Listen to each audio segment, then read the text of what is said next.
Hey there, it's your friend Ryan Reed with Read and Read. I'll get you right back to your favorite podcast, but quickly, I want you to know if you're injured in a car accident, slip and fall, or through medical malpractice, you can count on Read and Read to be here when you call.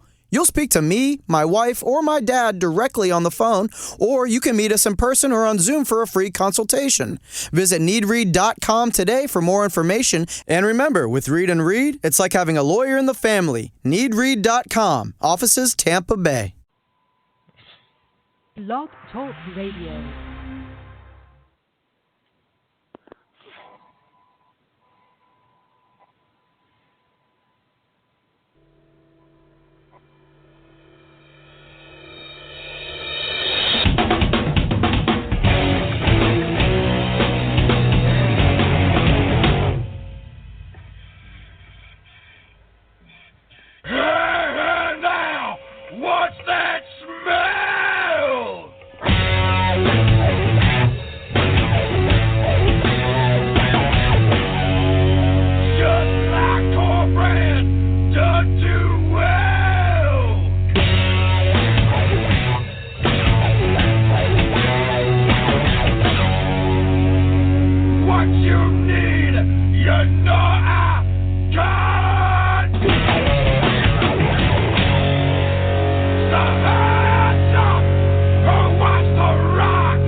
Pardon me.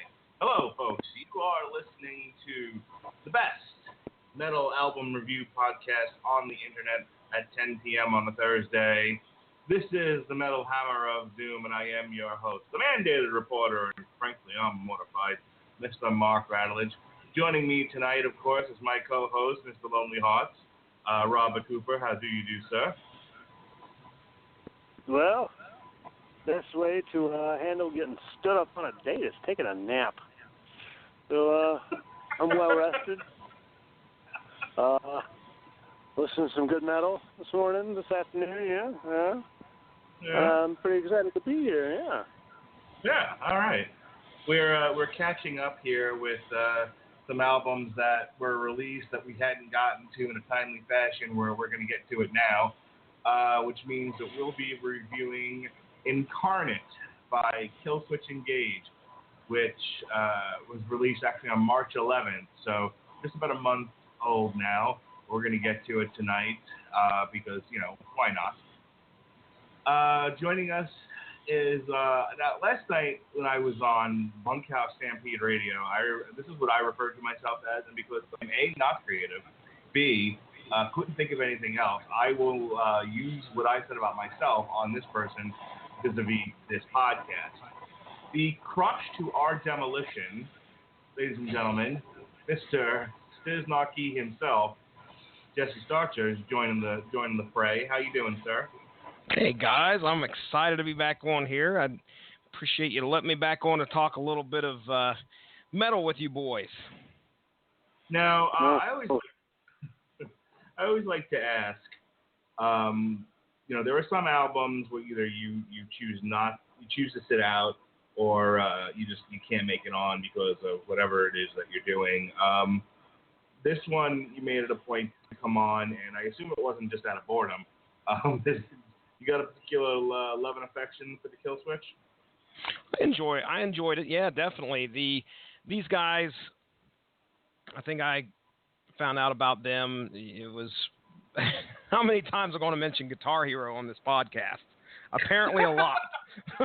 and that's sad. I'm going to write a book. Guitar Hero made me a metal fan by Jesse Starcher. These guys, I can't remember the specific songs on Guitar Hero that they had because I believe there was one or two. However, immediately heard about them and listened to it, enjoyed what they put on there. and grabbed the most recent album that they had at that point in time, which I think was, Heart. Coop, help me out. Heart. It's something Heart. What is the name of the album? What year was it? 2000. It had to have been 2007. Something Heartache. 2007. That'd have been the end of Heartache. Thank you. So I grabbed that one and immediately became a fan. Listened to, I think they've dropped, 3 cents, counting this one? 1, 2, yep. This is 4. 3? This is 4. Okay. And yes, I do pick and choose the albums that I should say the artists that I enjoy to kind of say, hey, can I come on? And Killswitch Engage was definitely one of them. So I'm excited. All right. So as well you should be, because this, even though it's Blog Talk Radio, it is recording. Yes, Coop, it is recording. Mark, did you hear about our folly this past Monday? All right. Now, no. Did you guys? Now you guys are working on something called the Vinland Saga, right?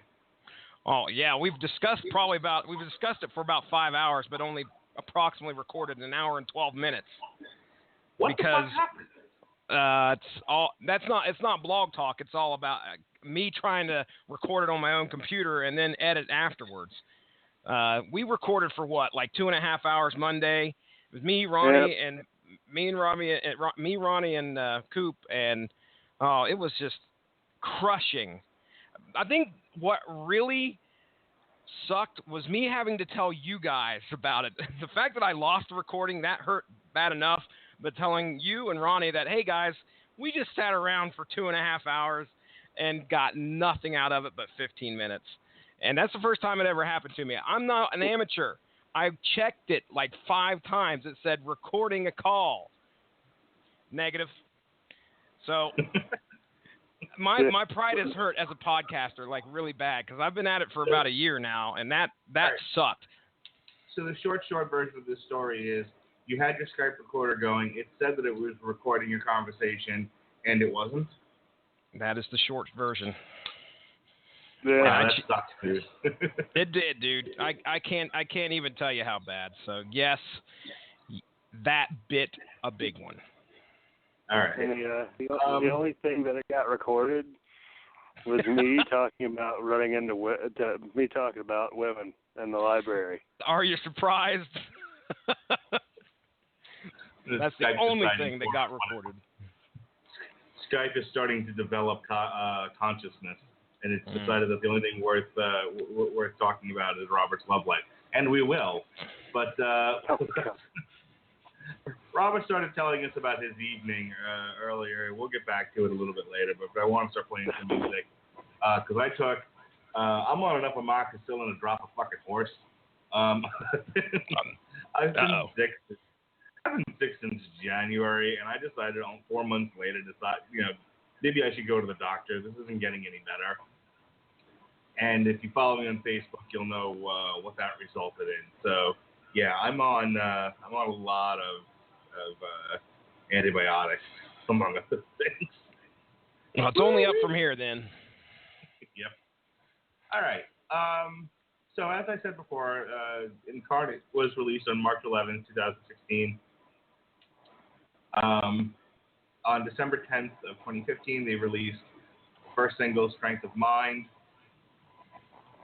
And on January 29th of 2016, they released their second single, Hate by Design. So we're going ahead and the third single from the album was released on February 19th, and that was Cut Me Loose. We're going to go ahead and play all 12 tracks from the album proper. The question was asked earlier, are we going to do the deluxe? And I said, no, I want to go to bed. So let's jump right into this with track 1. This is Alone I Stand.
ask Robert Cooper to approach the bench and raise his hand before God, because I'm going to ask him some questions here. I need some answers. Robert Cooper, are you ready? We'll find out. I'm listening to this, and I've been doing the show with you now for a couple of years, and I you know, as you've said on many occasions, you know my taste pretty well. I know your taste pretty well. I know what tickles your ball sack. You know what tweaks my nipples. It's all good. Homoerotic. I like it. Heading down that path already. That's okay. I said to Gavin the other day, I posted something about Melissa McCarthy in our group chat, and I said, I just want you to know that I enjoy getting up every morning and taking a dump in your coffee. Run right by his cubicle, pull down my pants, and get his coffee and skip away. Hands down. Anywho, the drive-by shitting. Sorry for another day. My question to you, Mr. Cooper, if you please, is I listened to that track and I listened to Killswitch Engage, and as I said before, we did a whole retrospective that you insisted that we do. But I know you also don't like the broness. Okay? You know, you came to the bros with your arm being twisted.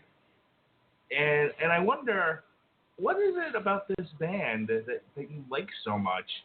What is it about this last track, even without knowing what you actually think of it, that you might like so much, that says this is good and this doesn't enter the bro category? Because I'm hearing a lot of broness here. I'm hearing a lot of, you know, douchey white guys with ball caps, you know, prancing about, and I like it. Don't get me wrong. But I don't know. I think it betrays you, Robert Cooper. It betrays you. I was on it, moated in it. I did not listen to the Metallica until I was nearly mad. I hope I was before you keep going. Anywho, I think part of it, because this is still not I'm aware of that. I think some of that's involved is just the fact that a lot of emotional ties to the band, and I'm still a huge band even after it's really just taken a total shift. But I will say that this album does have more of the breakdown and that. A little more of the breakdown in it, but I'll also say that they have more solos than I've really ever heard in this album than I have in any of the other ones. I don't quite find this to be in the same thing, honestly, because Hatebreed's very heavy on the part, and I feel like Killswitch Engage, example on this song, I feel like they actually are embracing metal a little more, because since Howard Jones came in, and ever since that, they've embraced a much more melodic style. So I'm not quite sure if I hear the total bro, because honestly, the beginning of the song, the very reminiscent of Alive or Just Breathing, I'm sure you remember Number Day, started in very much the same way. Let me just pop in here. I've got to agree with Coop here. I don't hear the bro in it too much either. Now, granted, I'm not a Hatebreed man here, or, you know, I'm not the guy that listens to a lot of that type of music. But, you know, from what I've heard on this podcast before, I can't say I identify with any, I wouldn't say any bro in this particular song, but if you hear it, Mark Radulich, it must be true, because you're about the biggest bro I know. Oh, that hurts me. That cuts me deep.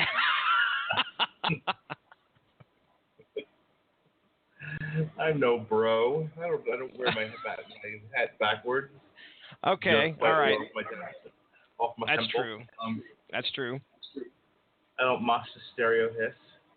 No, I was going off of a lot of the first 30, 45 seconds of that song, but we'll dig into this a little bit more. See if I continue. Oh, he's yawning at the first track. Mark Radulich. Jeez, it's going to be a long night. We're going to have to rescue him, Coop. I told you I'm on enough amoxicillin. Fall asleep. So my wife went to the Minute Clinic like a day or so before I did. She's actually the one that that inspired me to go, because like I don't go to doctors. My experience with doctors is everything is because you're fat, and I don't need to be told that. So fuck you. And it's like you wait like 10 hours in the doctor's office to be you spend 6 seconds with the doctor, before they rough you up and throw you out the door. Yeah, I don't know what your experience with doctors has been, but I would attribute it to having to deal with a mob. So, just take you out back, beat the shit out of you, and you're somehow $25 lighter. Anyway, I don't like it. So I don't go to doctors, and so when I get like a sinus infection or anything else, my way of dealing with it is hot steamy showers and make sure I try to get some sleep, and I blow snot everywhere because I'm gross.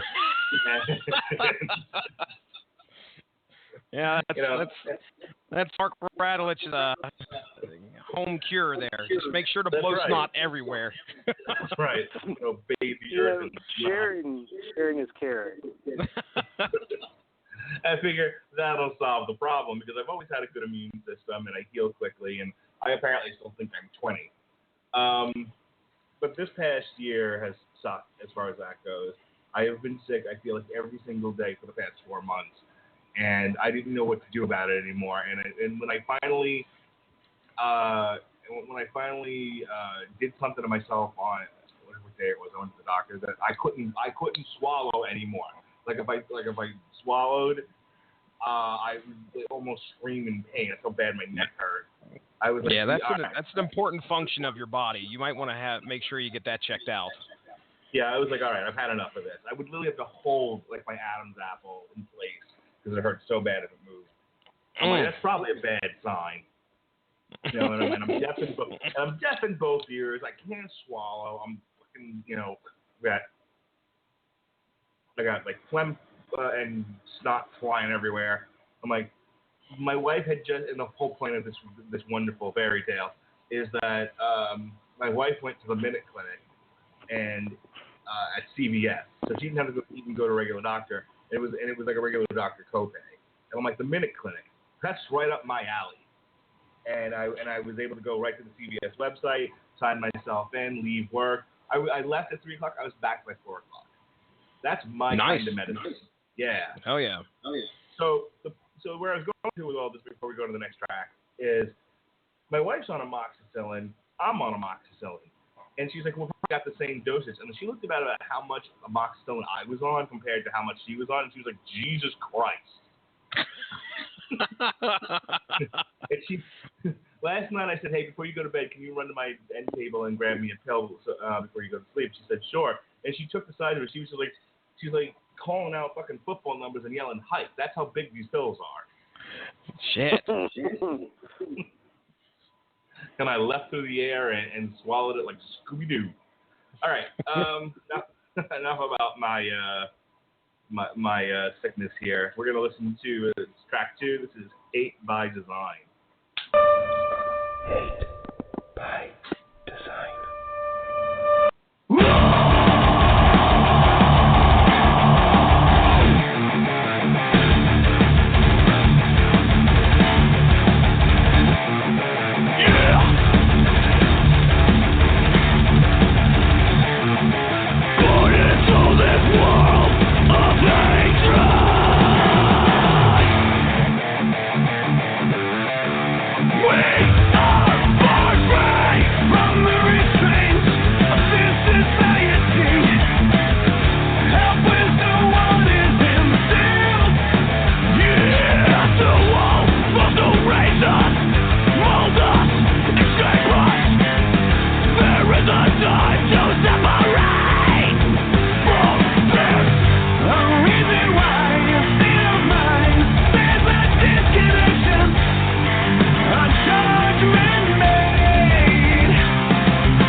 What'd you think about that one, Cooper?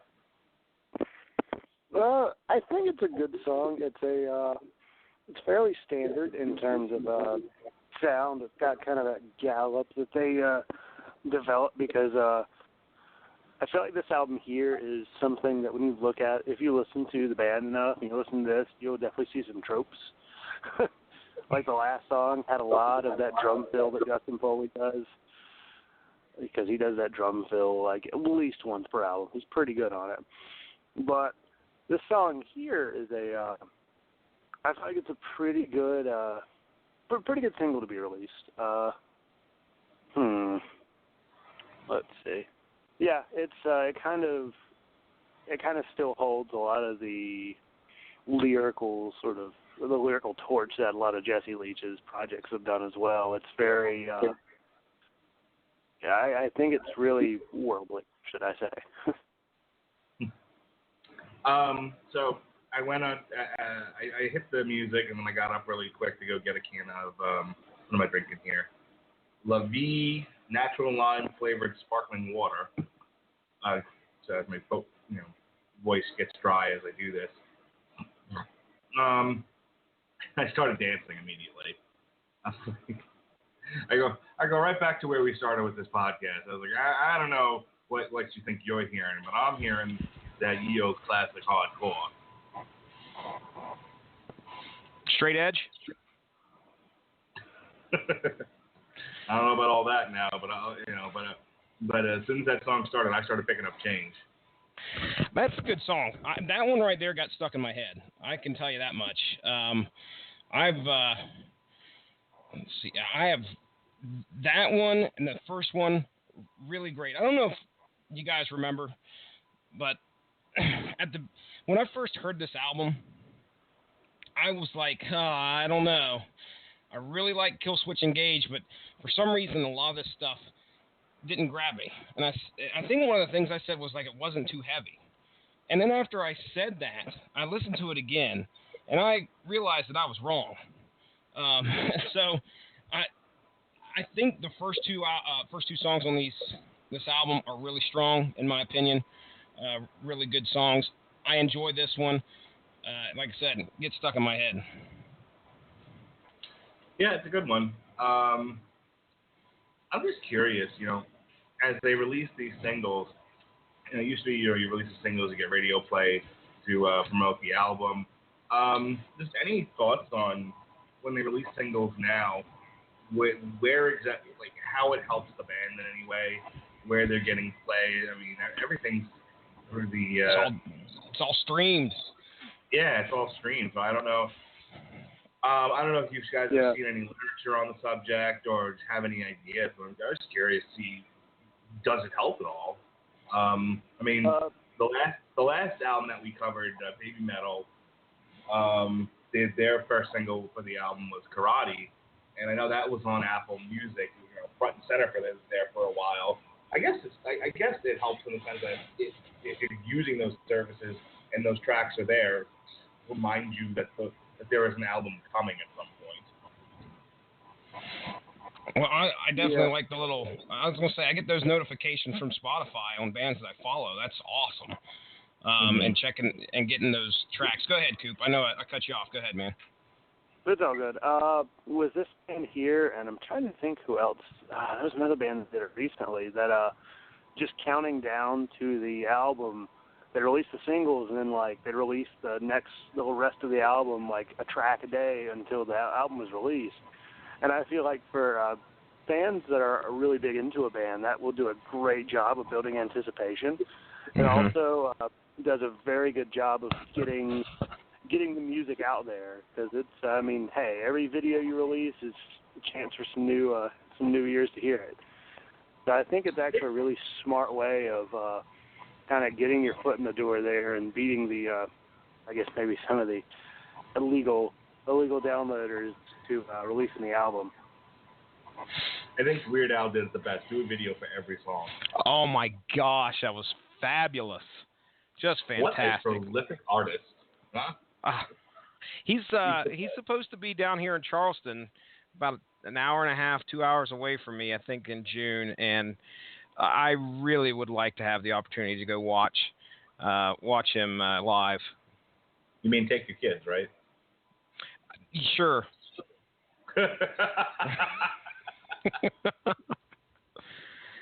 Dude, listen. Tell me how well you would enjoy a concert if you took your kids. Thank you very much. I appreciate the answer, because your silence means every fucking thing in the world right there. Trust me. Well, I mean, it's not like I'm going to be taking them to fucking, Slipknot. They're a little young for that sort of thing, though my son seems to exhibit the sort of attitude that would go along with the crowd. Just put up a few doors or walls, and he'll be running right into them, and he'll be, there you go. Well, I got into this. I was going to save the story for a little later in the podcast, so you know what? Let's come back. Let's come back to the subject of children and their inappropriate behavior after this next track. This is track 3, the third single, Cut Me Loose.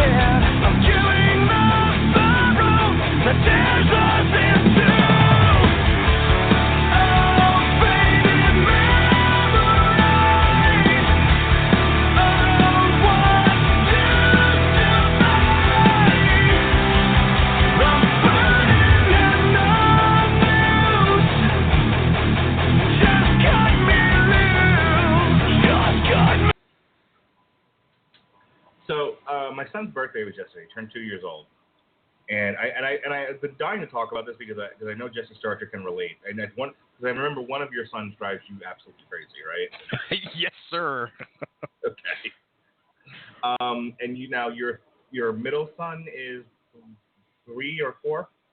My middle son's 6. He's just going into he's about ready to go into first grade now. So. And this is the one who when you're in your lesser moments you've wanted to punch. Oh my gosh! To put it, yes, that's probably the best way to put it. Okay. Because now I can relate. Now my son, in the 2 years that he's been alive, I've said that he's been in his terrible 2 since he's about 6 months old. And last night, last night was his birthday, and we went to my mother-in-law's, who had been watching him all day. She does his daycare when I'm at work. For just a little bit of hot dogs and cake, since his real party isn't until the 24th. But a little something to celebrate that that's his actual birthday. And I walk in the door, and the first thing I hear from my mother-in-law is that when I take him for his yearly checkup, which was today, ask the doctor, is his behavior normal? Because apparently he's been giving them the business. What? And I will tell you just from personal experience with my son. I mean, for the most part, I deal with him fine. We get along just fine. He's my little buddy. But he's driving my in-laws crazy. He's very obstinate, very, very strong-willed. Will tell you no and just sort of do the thing with the hand underneath the chin, kind of that fuck you, man. He don't give a fuck. That's the bottom line. Jonas don't give a fuck. And he when he wants something, he wants it now. He wants it on his timetable, not yours. He's not interested in your timetable. If he wants juice and you're on fire, and you that little bit of juice could put the fire out, that's not going to happen. And he says, I want juice. And he said, well, I'm on fire. Please wait till I put my fire out, and then I will get you juice. That's not good enough. Mm-hmm. And he will start to have a tantrum right then and there. He goes from 0 to tantrum, but nothing. And with me, because I don't put up with shit, he's better. He'll still try me, but he won't do it as much. But when he goes to my in-laws, he's just like, he's all about throwing a tantrum. And they were like, he was like, this has got to be a developmental issue. This can't be. I mean, like they both said that neither my brother-in-law nor my wife were ever this bad. On their worst day, they were never this bad. And I said, okay, I'll ask. Where it came from. Well, hang on. So I go to the doctor today, and she literally says, yeah, he's a 2-year-old. This is by far not the worst I've ever seen. I don't know what they're crying about. Exactly. And that's what people have to try to understand. And it took me a while to figure out that, you know, my daughter growing up was a little angel. I mean, an angel compared to Caleb. Lily was perfect. Lily didn't throw tantrums. Lily didn't do none of that. Lily, you know, if Lily was on fire, she would wait for you to get done with your thing before you put water on. But the thing is that, you know, kids are so different. Coop, you work with a lot of kids. I'm sure you see all sorts of behaviors, right? Oh, sure, yeah. I mean, you'll get a lot of them. A lot of the kids I teach are actually kind of well-behaved because the teachers I'm working with are just that damn good. But you'll get some interesting ones sometime. I've had a kid once that was very much like me, talkative, especially in 4th grade. I was immature. Talkative, whiny, real smart kid, but always wanted to be the first one finished, would always say whatever he's thinking, and he was really annoying. So it was, that kid is just like me. But it's really interesting, though. The thing I was saying when Mark was talking, I didn't mean to interrupt him, was I wonder where he got that abstinence from. If none of the day side was got it, I think we have a little rabbit on our hands. Well, I kind of said that to him. I was like, my mother, before she was heavily medicated, had a horrible temper. My father doesn't have a great temper either. He's Spock, and then turns into the Hulk. It's like, I don't know, like, have you ever had to deal with that kind of a person? Spock, then turns into the Hulk. Then turns into the Hulk. That's crazy, man. So, and then there's me, who I like through just going through my profession and having to work on myself, and and always wanting to be a better person, and recognizing that if you want friends and family in your life, you can't be a douchebag. I've learned to control my temper, but I know it's there. People at work have noticed it's there. When I'm when I ask them to do a simple thing, and they have to ask me 50 questions about it, and they see blood running out of my ears as I'm trying to hold back the rage. So my son picked up a little of that. It's a dude. You just gotta hold on and hope that it's something that passes. Just like you said, it seems like he was in his terrible twos since he was 6 months old. At some point, the kid's going to get some sense. Mm-hmm. That's the only thing you could potentially hope for in your life. And, just like the doctor said, there's plenty of kids. Oh, my gosh, plenty of kids out there that are way, way worse. It's so funny that, Melissa must have been a good kid if if the kid, if the parents, you said it's your in-laws there, so they must get it. Has the wife told you that he gets it from your side of the family yet? Every day. All right, let's stop there and go ahead and play the next track here. This is track 4. This is Strength of Mind.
melodic on that one than the previous 3 tracks.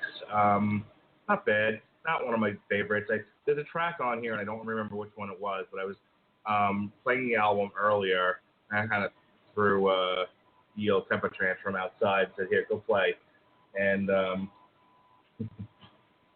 Mickey Mouse, shut up. Get outside. Mickey! No. Daddy's going to listen to metal.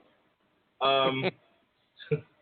I had the Killswitch Engage going in the living room while I threw my son into the backyard and made him go play outside. And there's a track that'll come up a little bit later, might even be the next track. And I was like, oh, that jumps out at me. This one kind of amounted to background noise for me. What did you think, Coop? Well, I liked the song. I thought it was an interesting song to release as a single because it's definitely not a song that really sounds like that traditional sound that they bring. But it was overall, it's a good song. I wouldn't say it's great. The hook of the guitar that kind of comes to yeah, it's really I love how I made it sound like Benny Hill. But I find that to be a kind of a nice little earworm of a hook. It's a song that'll get into your head. It's pretty good though. I liked it. Yeah, as I was gonna say, as this first signal that got dropped, I was excited when I first heard this one. So I enjoy this one. I have breaking news here. June 3rd, there are 2 albums being dropped. And I need to know right now, the show can't go forward until we figure this out. Which album we're going to review first, and then which album we're going to review after that. First one is the new Hell Yeah, Undeniable with an exclamation point where the I should be. and the other one is Volbeat, Seal the Deal and Let's Boogie. Well, I know which one I definitely want to be on. Justice Doctor, it's not always about you. No, I know. I would love to be on one of those in particular. Coop, which one is it, man? We're doing both of them. I just need to know which one we're doing first. Let's see. Do I want to torture myself now or later? I'm not a fan of Hell Yeah. I think anybody who's listened to this podcast for 10 minutes could probably figure that one out. Took 10 minutes to figure it out. I got tickets to Hell Yeah finally. I twisted my wife's arm. I said, please list the ban on concerts and put this one thing for me. And I said I promise I'll do my homework after school. I'll make my bed. I'll do everything I got to do. We got to make this happen. And I now have tickets to go see. I think it's in this moment, and Hell Yeah. See if I'm right about that. Oh God! In this moment, there's another one. See, it's sad because Avon and Martha will be here next Wednesday. I don't think I have that day off. Oh, yeah, ouch! It's in this moment. This is actually an Access. The channel, AXS. It does all the concerts and everything. It also has New Japan Pro Wrestling. Mm-hmm. They're the ones hosting this show. And it's AEG Live presents In This Moment with Hell Yeah, Shaman's Harvest, and Sunflower Dead. And I'm going over, and that's going to be Friday, July 1st.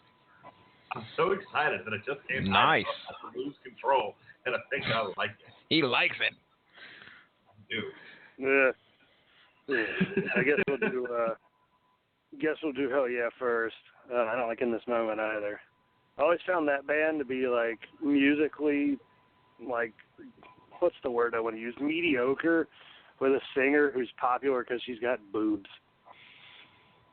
What? Why else? Why? I mean, what else do you need? The ironic thing is she did topless DJs. I mean, if you want to see them, Google it. I've done it. Hang on, I'm just adding these to the calendar. So, Hell Yeah, Undeniable, with an exclamation point where the I should be. And that's in the title, folks. And Volbeat, Seal the Deal, and Let's Boogie come out the same day as Teenage Mutant Ninja Turtles 2, Out of the Shadows. What a weekend! I know. I'm a big Volbeat fan. I love Volbeat. I can't wait to hear you guys do that one. So that'll be a fun one. I like Volbeat. Like, they have songs that are really catchy that'll get in my head, but I find them to be very repetitive since their singers, like,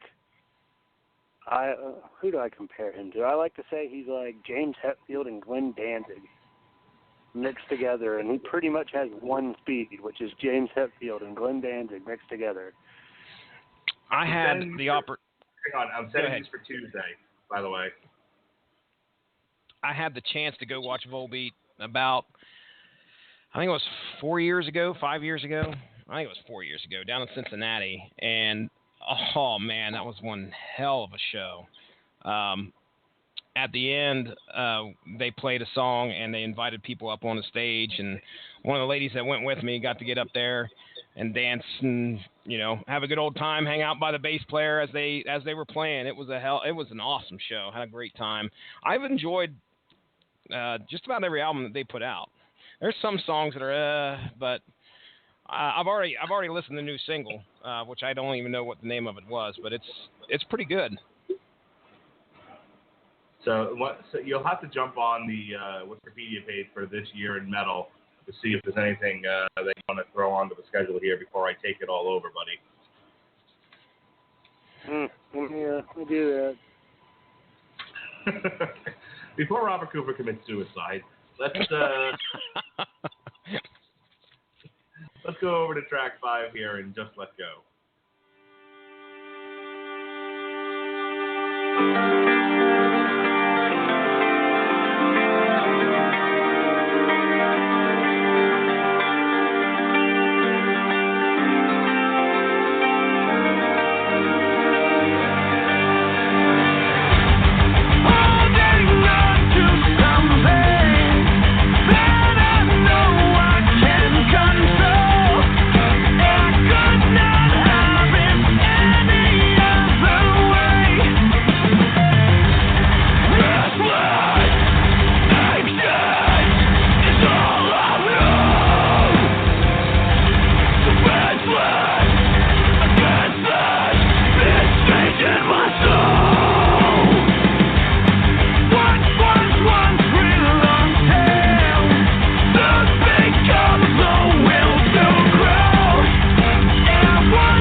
I can definitely see why.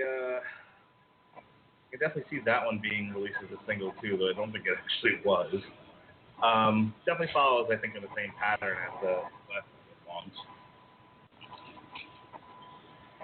Yeah.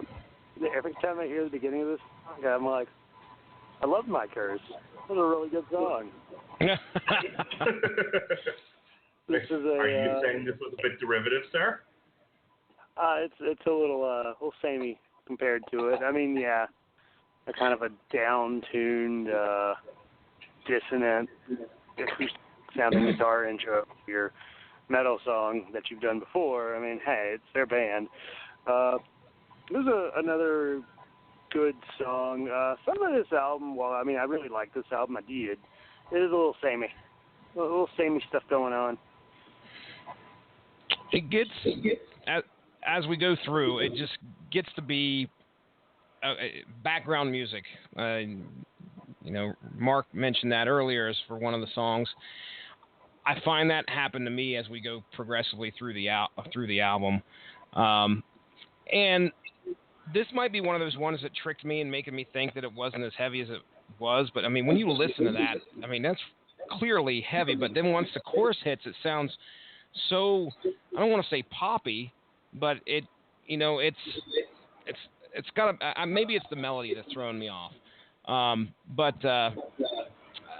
I mean, this one was okay in my opinion. Speaking of my curse, though, that is the one from Guitar Hero. So just want to throw that out there. Quick correction, that was off of As Daylight Dies. Just did a little bit of searching there, so make sure I get my facts straight. You could have. But there you go. All right. So while we're getting through this album, so we've been spending a little bit of time, talking about the woes of being a parent. And I said we would get back to this at some point. Before we jumped on the live show here, and we were waiting for it to start, you were telling us how your night went, Mr. Cooper. So welcome to the Mr. Lonely Hearts part of the show. How was your night, Mr. Cooper? We need some intro music. Yeah. Oh boy.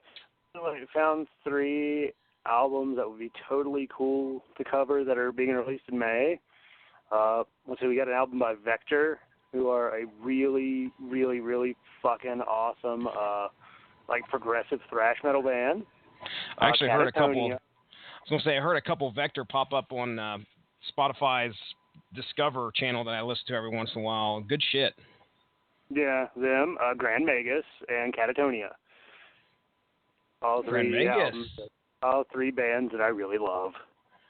Grand Magus is one. That'd be a neat one. Well, we have Monday the 6th. We're actually the 6th and the 17th are both open days where we're not reviewing anything. Want me to throw those in the middle of the schedule there?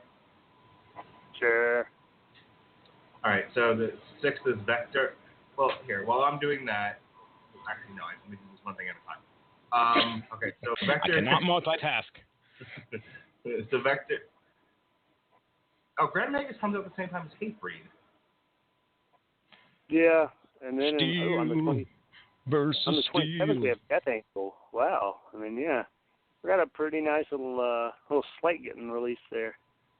All right, well, we'll definitely do the Vector one because I got to give Robert Cooper his slate sometimes. Vector, what's the name of the album called? Terminal Redux. Terminal Redux. Okay, create. And then we'll do that one May 10th. MHOD. This is all great podcasting stuff right here. Listen to us schedule podcasts live. In the middle of our podcast. Okay. So we can definitely do Vector Terminal Redux on the 10th. But then we're doing Hatebreed on the 17th. Well, I'm gonna let you decide here. I can throw Grand Magus in after Hatebreed, but then that means we're gonna have to scratch the Motorhead retrospective.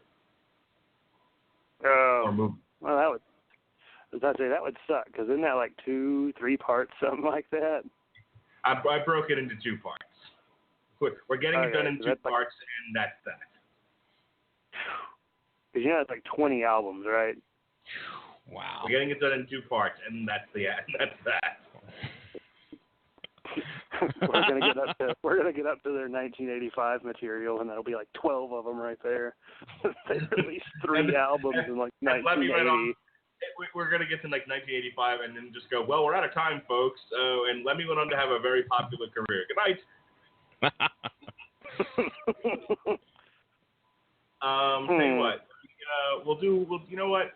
Let me look at June real quick. Is anything else coming out that I care about after? No. The only thing that's on the schedule for June after Volbeat is Rage, Scorpion Child, Arion, Gojira, Unlocking the Truth, and Bellacore. So I'll tell you what. We'll move Grand Magus to. It's all very interesting. The 21st. Okay, so we'll do Motorhead 2 parts. We'll do Hell Yeah. We'll do Volbeat, and then we'll Grand Magus will be one of those that we just don't do timely. Does that sound fair? Sounds like a plan. All right. So tell us about your shitty love life. Go. Well, let's see. It's a girl. She blew me off once, and I was like, okay. I'm like, all right, I'll accept it once, because she actually had changed the plan about 4 hours beforehand. So I was like, well, I don't feel like somebody would plan to blow me off if they had already changed the plan. I was like, okay. So I was like, let's rain check it. So we rain checked it because the excuse she gave was she forgot it was her dad's birthday, which is bullshit sounding. Oh man, I remember that. Oh, yeah. That's right. It was I had to dry my hair. It was bad. So we rain checked it. We rain checked it, and then what was it? Oh yeah, she was going to the. She was going out of town. So the day that we rain checked it, she's like, "Yeah, I'm not gonna be able to get there in time, so I'm gonna stink, and because my grandparents smoke." And I'm like, "Okay, like we'll give this one more shot." So we had made plans for today at 7. So I'm getting take a shower and everything. About 6 15-year-olds around. She's like, "Hey, I'm still at work. Can we push this back to 7:30?" It's all right, sure. 30 minutes roll around. Hey, I'm still at work and have 1,000. I'm really, really stressed. So yeah, I'm not gonna be able to make it to dinner. Sorry. So I was just kind of like, okay. If you ever want to reschedule it, let me know. But I'm done. Yeah, I was gonna say, dude, don't even try anymore. Let her done. come to you. Yeah, she did come to me. That's the part. That's the funny part. She was like, "Hey, are we ever gonna do anything? Because we were supposed to do something and never did." So maybe are we ever gonna do anything? Maybe when she was asking, "Are we ever gonna do anything?" She wanted to know if you were gonna take her in a broom closet or some shit. Do anything in the butt. She forgot to put in the butt at the end of that. If you're ever gonna do me, it's a really nice. It's a really nice butt too. But, oh. Yeah. So I was like, yeah, just let me know when you're, because I think she's busy. She doesn't strike me. Well, no, she is the one that did play a game of Saints Row the Third with me and then not talk to me for a year. That was weird. Never, that was one to the 8. But, so that was a thing. And then the cute teacher at my school, she got a promotion, so she's only there half the day, which means the half that I usually see her, she won't be there. Okay. And then, on the bright side, I did have a really awesome and cute customer whose name and digits I did not get because I am an idiot. I was like, well, shit, I better hope I see her this weekend. Because, hey, you know that I'm in for something good when her car has an NPR sticker. What's up? Star Trek. What's up? NPR. What's up? NPR, Star Trek, and a dinosaur eating stick NPR, people. Not to mention. So oh my God! Oh, you didn't know I listened? Dude, I love NPR. I listened to. Actually, was talking to her about how I prefer the Chapel Hill station because at night they played BBC radio. And she enjoyed my. yeah, who's the gay one now? And she enjoyed my gallows. She enjoyed the gallows humor. So, we'll see. And she had full sleeve tattoos, which I think, again, Mark Radulich knows me well enough. It's not usually my thing at all, tattoos or not. But I was like, damn, no, it's really nice on her. So I'm like, I was telling this to my best buddy, old Nick Canada. I need to get on the show sometime. Yeah, one of these times you have to get him on the show. I will. Yeah, currently he's been locked in his room for a week and a half working on his thesis, on one of his final papers for his master's. So that's an endeavor he might want to stick to there before he goes out and jump on podcasts. Master's degree. I don't blame him. I said master's degree. Books are for burning. Yeah. Yeah, he's going for his sociology master's and then getting his doctorate in film studies so he could be like a film critic. I was like, well, shit. I was like, shit, you make me wish I actually would have went for something that I liked. I want to ask a somewhat related question here real quick. Have you ever put a personal ad on Craigslist? I have been to Craigslist once. And it was because somebody sent me a link to a funny as fucking hell posting, which was for this guy who was looking for somebody to do the Beat It video with him, but it totally not be gay requirement. Let's see, access to an abandoned warehouse. Old enough, but built kind of awesome. You can maintain good eye contact. You're generally intense, have cool moves, shades, leather jackets, a bedazzler, basic knowledge of knife, sword, bat fight technique. What? Can lift 80 pounds and not a narc. Wow. It's but no, I've never put a personal ad on Craigslist because if I wanted to be that desperate, well, yeah, I don't know, man. I met my wife through Match.com. Most of my friends met their wives through Match.com or their husbands. So, you know, that I have found that trying to meet somebody in real life doesn't work. It has for the past, I don't know, 100 years before computers were around. But I think it can. There are some people that have done that off the computer, but the divorce rate says otherwise. I can't argue with you there. Well, it's I mean, I'm currently brushing up on the talking to women. Because old Nick Canada said, well, Coop, you fucked it up. I said, why? He's like, should have asked her out. I'm like, well, I kind of figured the first time I talked to her, it would be like, oh, introduction. He goes, nope, should have asked her out. And I said, okay. Well, in my credit, if I do get to talk to this girl again, if she's still interested in me, she'll still be interested in me the second time just as much as the first. He's like, okay, I'll give you that one. Problem. I'm just going to throw this out there. Take it or leave it. To me, I am a tree from which you may pluck the fruit, or you may just admire from afar. But here's what I would tell you. You're using the word ask. How about tell? Just tell the girl we're going out. Like, listen, I'm going to come get you at this time. We're going to go to this place, and here's what we're doing. So, you know, what is this asking stuff? Well, the only reason I'm asking is because I don't know her personally, and I don't even know her name. So being like, hey, you, hi, we've met once, but we're going out. I almost feel like that. I don't know. I feel like that would work for maybe like a second date. I kind of feel like I should get some consent first. Consent. I just dropped a whole bottle of Zyrtec all over myself. All right. Speaking of Zyrtec all over myself. Those two go together hand in hand, or well, Zyrtec and Lab. Here we go. This is track 6. This is Embrace the Zyrtec. I mean, Embrace the Journey. Ampersand.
You would think I might like that one a little bit more because of the that sort of death metal type drumming at the beginning and the general heaviness of the song. But I have to be honest, that was kind of meh for me.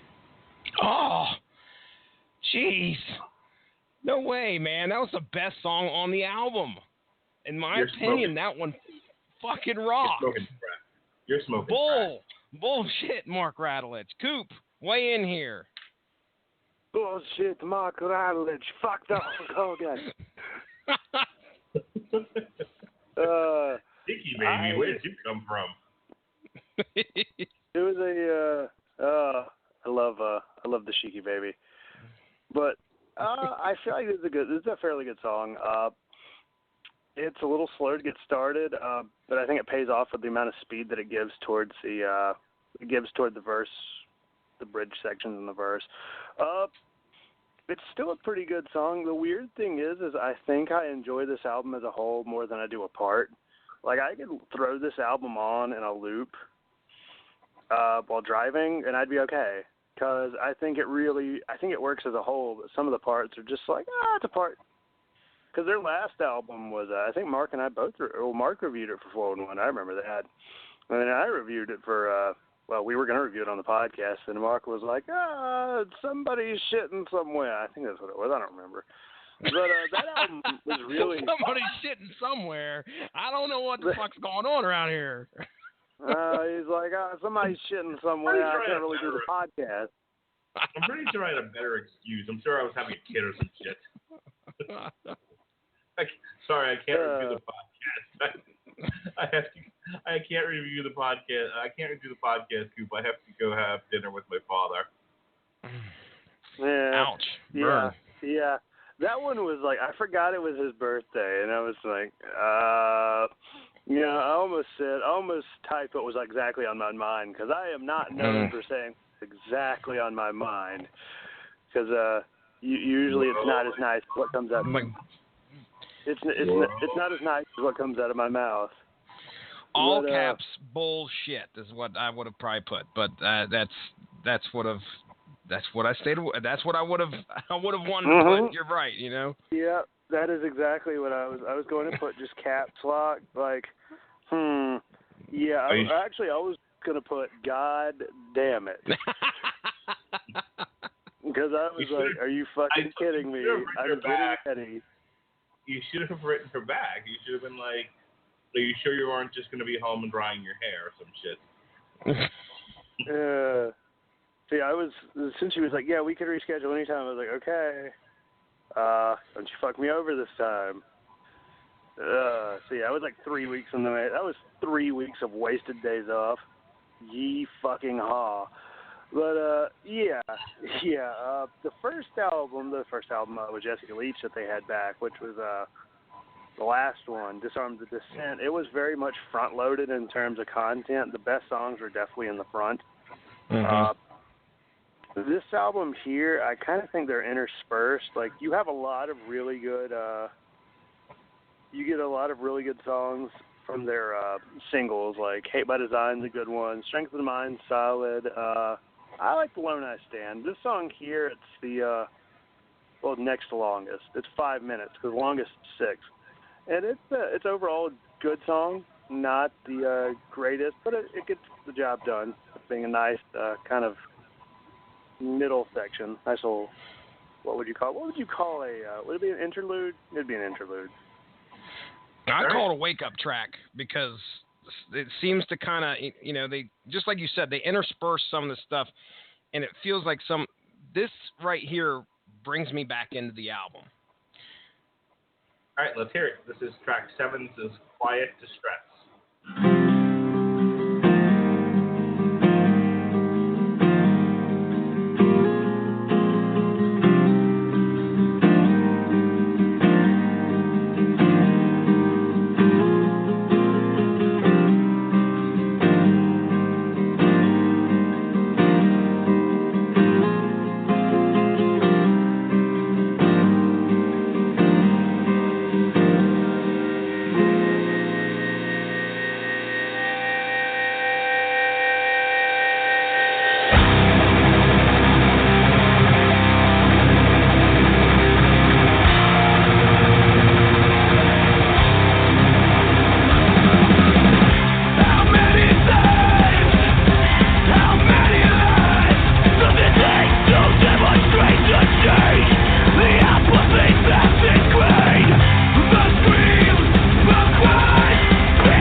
Yeah, that sounds good.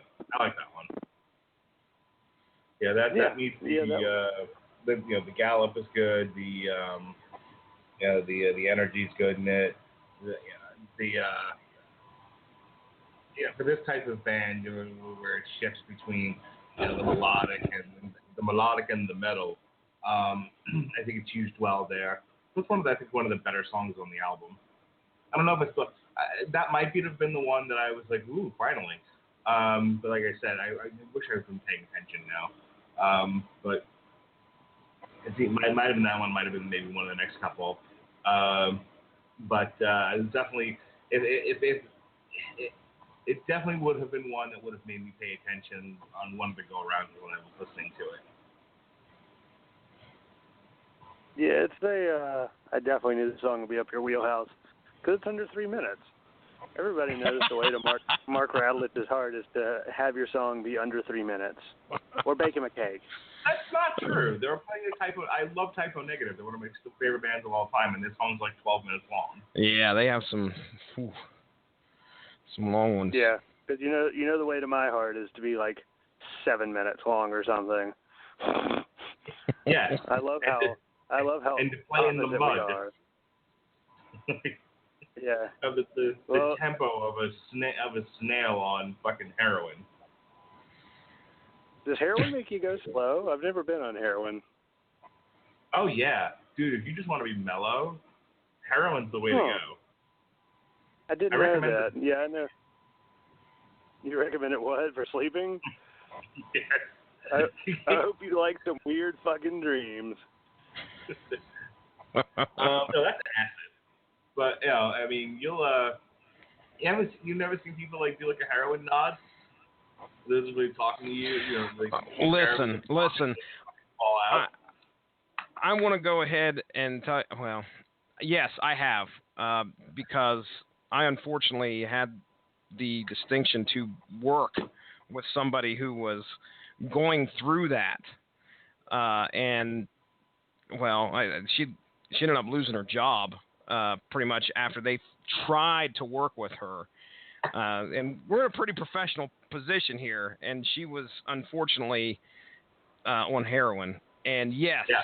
There were many times where she just fucking straight up fell asleep. You're like, what the hell's going on? What is she doing? I'm talking to her. And she just fell asleep in front of me. Fall asleep fucking mid-sentence, fall asleep eating a meatball sub. Never mind. That is no shit, man. That is no shit. It's scary. Sorry. I was just reading Facebook. I finally got one of those people that made me roll my eyes. You know, the parents, they're like, so-and-so just pee-peed in the potty. You're like, God damn it, I don't care. Go the fuck away with your fucking child. Someday when you have kids, you will. Okay, because that's a huge deal. You know, especially when you have a son like mine who decides that he's not going to wear a diaper anymore and pees all over the house like a fucking dog. I swear, this is how I imagine you as a child, so it really works.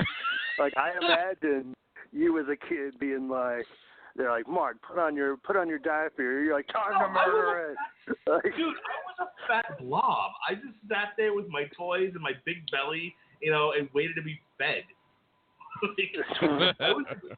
I was an angel according to my parents. I didn't. No, seriously, I was an angel. I was really a terror. No, I literally was. I wanted nothing to do with my parents. I would just give me some toys and feed me occasionally, and I was a happy child. According to my father, I didn't turn into a real douchebag who he wanted to punch in the face until I was about 13. See, I was the reason that there were child locks on the windows. It's because I went through my mom's driver's license out the window when I was like 3. Yeah, like I didn't. Well, I'm still a bit of an asshole sometimes, but I didn't really mellow out until I hit about 14 or 15. Yeah, I was a dick. But oh god, and she named her kid Havana, and it's like spelled like Savannah, Georgia, but with an H. That's people and their fucking names, I swear. Oh, but are they Cuban? Where were we? I don't even know where we were before I popped in with this bullshit. Oh yeah, I was gonna say that as an adult who does not feel the need to have their every move justified by random strangers on social media. I really don't see me posting like, oh my God, my kid just pissed on the toilet, because nobody fucking cares. That's the way I look at it. I mean, hell, my kid got a haircut today, and I wanted to share it with people. And you know what? If you don't like it, fuck off. That's my opinion. Well, yeah. I just don't want to waste everybody's time, but I will tell you, I'm about to post a status today of, you don't know how many times I think I've almost answered the house phone as outside lawn and garden about 3 times today. Because just when I pick up the phone, I'm like, outside, wait a minute, this does not work. Yep. Well, like my mom called, and I said, outside lawn and garden. No, in my head I was saying that, and then I stopped myself and said, oh, wait a minute. Yeah, this is what happens when your day job is teaching and your night job is work.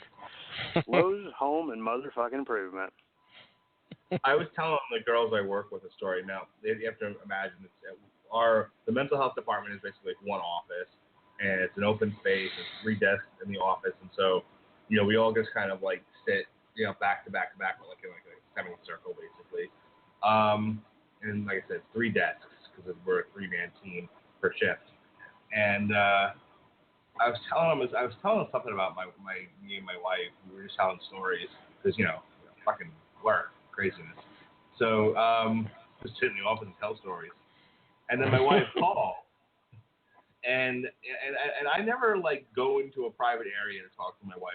Everything becomes a gimmick. Everything becomes talk radio. This is what it's like to be married to me. So she called to talk serious business, and I'm like, and she's like on speaker, and I'm like, hi, you're on the air with me and my coworkers. She like that a lot? She doesn't have a choice. I wouldn't think so. She has no choice.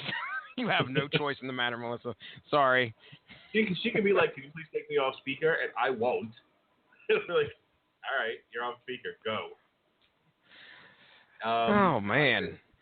If it were like super personal, I would. But a lot of times it's just like it's just an opportunity. I was doing the whole bit about how I blamed her for not being able to buy advance tickets to Civil War. Have I done this bit for you guys? No, I don't think so. I think I put it on Facebook at one point. But let's go ahead and listen to track 8, and I'll come back and explain to you why my wife sucks. Here we go.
My wife's got 2 friends. In fact, they were here a couple of weeks ago, right around the weekend of Roadblock, WWE Roadblock. They were, just to give you time frame, they came out. They're currently living in Utah. It's my wife's best friend that she met in college, and her husband, and they're both graduating. He's got his PhD in giving pigeons cocaine or some shit, and and she's got an and she's getting, I don't pay attention. And she's getting an MBA. And so my wife, I've gotten to do all these like little trips, and I get to see all, like WrestleMania and things like that. And all she really wanted was to go see her friends walk and get their degrees, which meant going to Utah.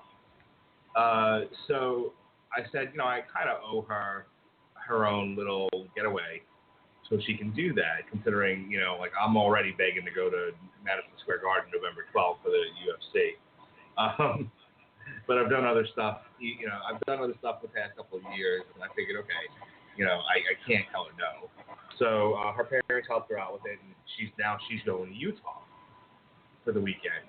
Well, it happens to be the weekend that Civil War comes out, and that means troubles are brewing. Pretty much.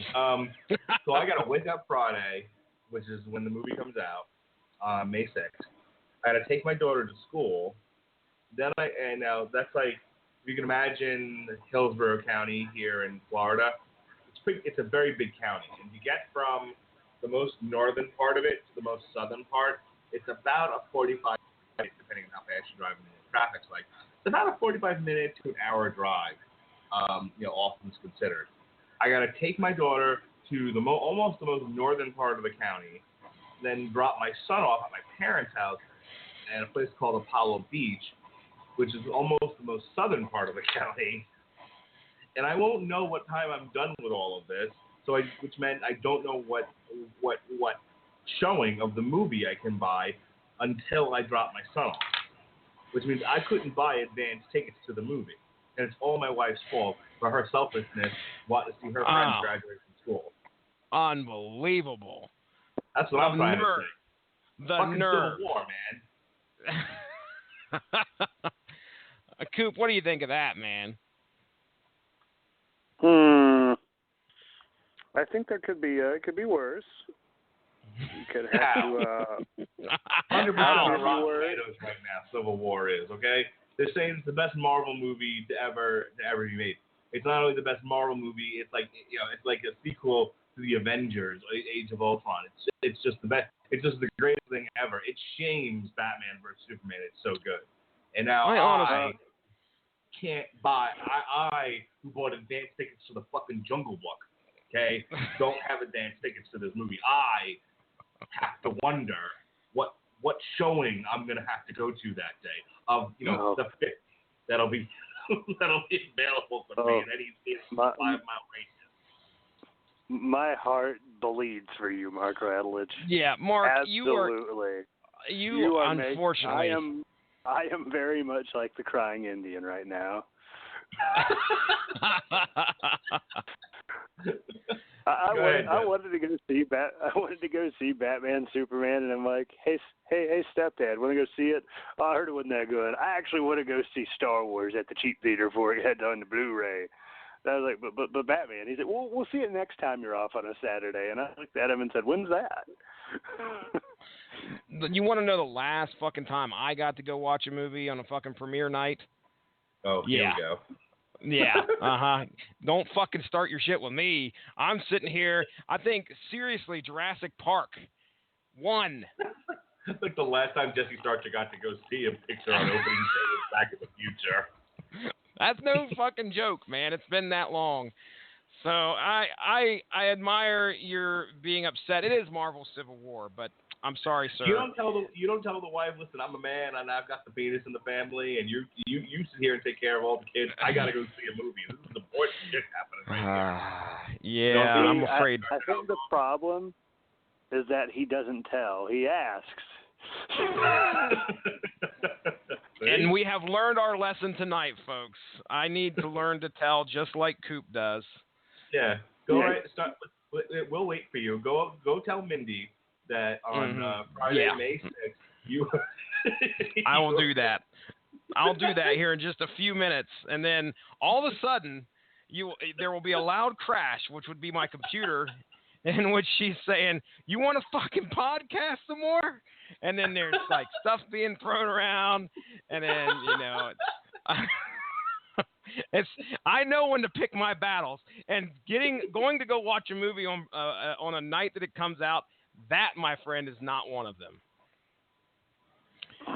You have to understand that, like, I just spent 10 minutes ago planning podcasts through the month of June. Okay? On the air. On the air. So that's me. Like, all right, I'm gonna play another track, and then I'll come back and I'll explain to you about the tomatoes. Okay? This is tomatoes. The tomatoes. Tomatoes.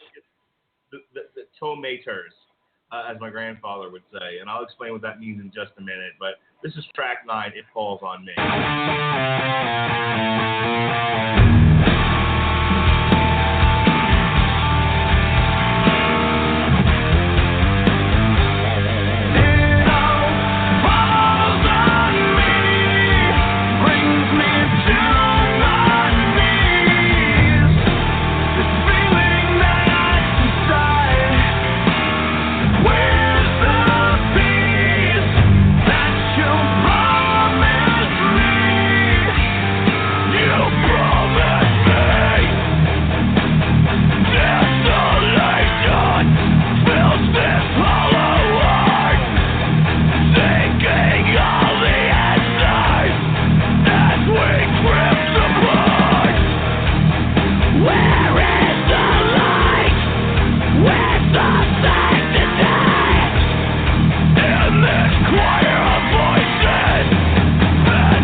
Yes, I finally agree. All right.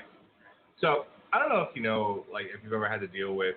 I don't know if you were close to your grandparents at all, but if you ever had to deal with people who grew up in the Depression, the Great Depression, as it were, they're very much concerned with where their next meal is coming from, and they hang on to their money.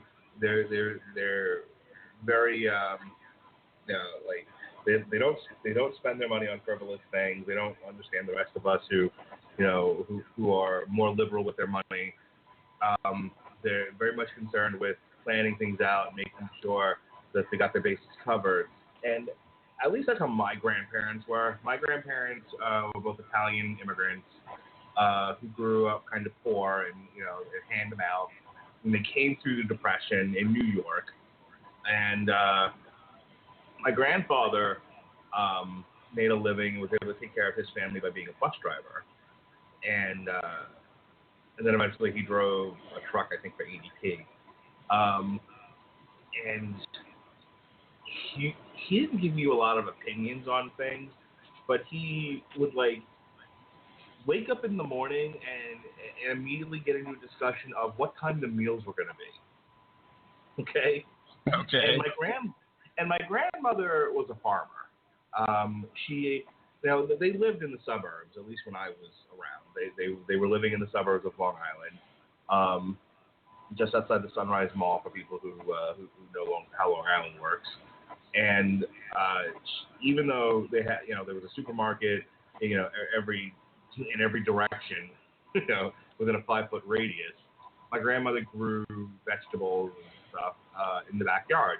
And she explained it to me. She was like, I've never really lost my my connection to the land because that's part of our heritage. We are farmers. Okay. So they always had fresh vegetables in the house. And my grandfather was always very concerned with what they were going to do with the vegetables and making sure the vegetables never got wasted. And so he would always say, McGee, what about the tomatoes? He mispronounced everything, but my grandfather did. The remote control was a Mickey Mouse. They were liters of soda instead of liters, which, as I would learn, did not like being made fun of for that. His comedian grandson didn't know quite where the line was. But as I've come to discover, I have a lot of my grandfather in me. And I'm very concerned with not necessarily where the next meal is coming from, though that is a conversation that happens nightly. Melissa, what are we doing about dinner? Because, God forbid I miss a meal. Have you seen the pictures of me? I might wither and die in 50 years. So, but another thing that happens is I have to know what we're doing all the time. I need to know what the plan is. What are we doing? What's the plan? What's the plan? I have a calendar in my phone that is literally, like, filled in with stuff going on and things I need to be aware of all the way through the summer right now. Efficiency. And if my phone ever falls in the fucking toilet, I'm just going to fall down and die because I won't know what to do next. Am I supposed to put pants on my head?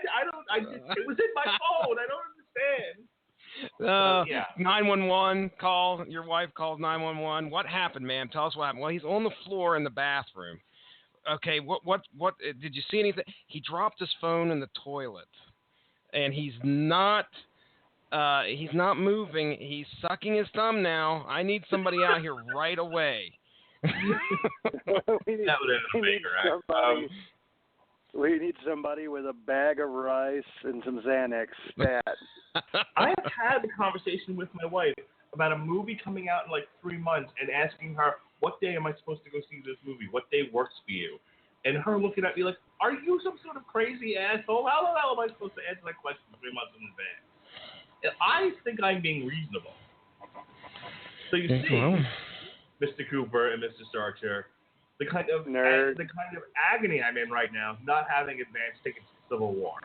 I don't know what theater I don't know what showing I'm going to go to. It's driving me crazy. Does it have to be that night? That's the question. Does it have to be that night? Are you on fucking crack?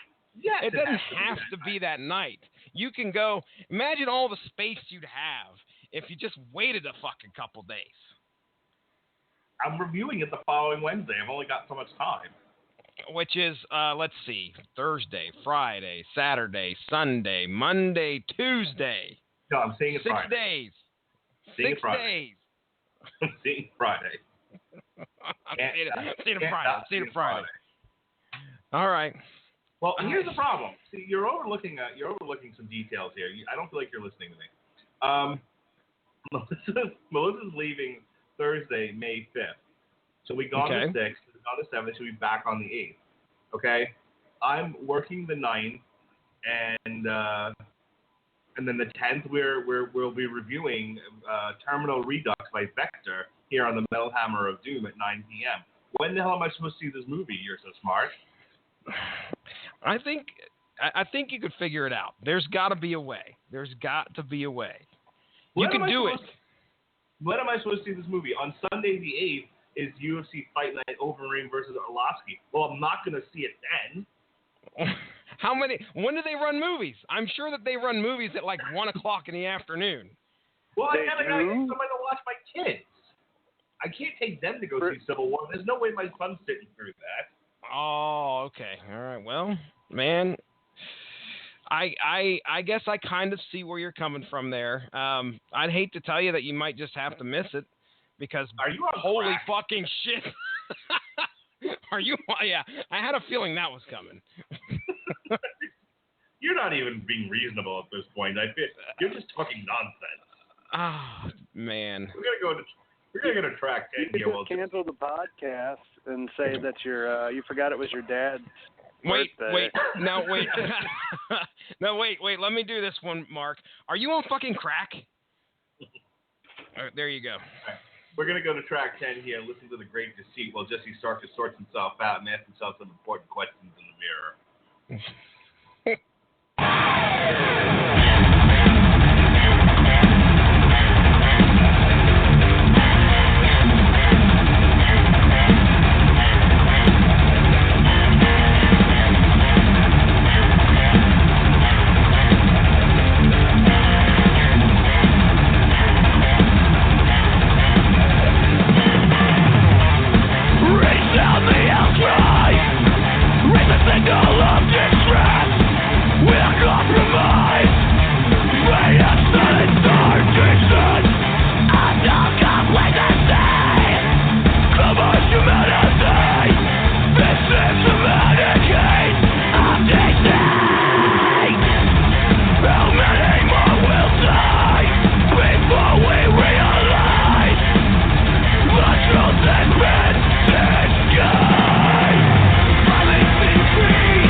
By far the best song on the album. Bar none. Plugs. I think there's 2 more tracks to go. Yeah. It's that was a really awesome one. That was the genius of the album right there. It was the top. So I will say, one track we actually I didn't get to talk about because we've been we've been having a personal podcast today. Indeed. Were you not on the last couple of podcasts? Duh. Well, no, that last podcast was actually focused on the music, and Jason Teasley occasionally being like, "What do you think about the? How's the weather out there, Ollie? The Japanese girls." Like that was He was so bad to be on that podcast, and then like you'd go to him for a reaction of some sort, and he'd go, "Well, I'm wearing pants," and like, "All right." like he was like Ollie from Family Guy. But until the day, one thing that song I really loved is because it's definitely a lot different of a love song you'd find on from the Howard Jones era of the band. I felt like a lot of the Howard Jones love songs were not really love songs, just more jilted, just kind of jilted, pained songs about, well, except for Rose of Sharon. That was a good one. But a lot of them were very much, I didn't feel like they were necessarily positive in terms of speaking on love. Until the Day was just, that's one of those, I'm like, man, if I ever had a wedding, once I get through through with beer, we're going to have to, I have to pull a Mark Radulich. I feel like that'd be just a wonderful little song there to play at a wedding. But yeah, the great. Does Jesse Kirkman know that? You know that my wedding party came out to beer? No, I had no idea. Oh yeah. Wow. That's got to be on video somewhere, right? Yes, it is. And we are some classy fucking people, man. We got married outdoor venue.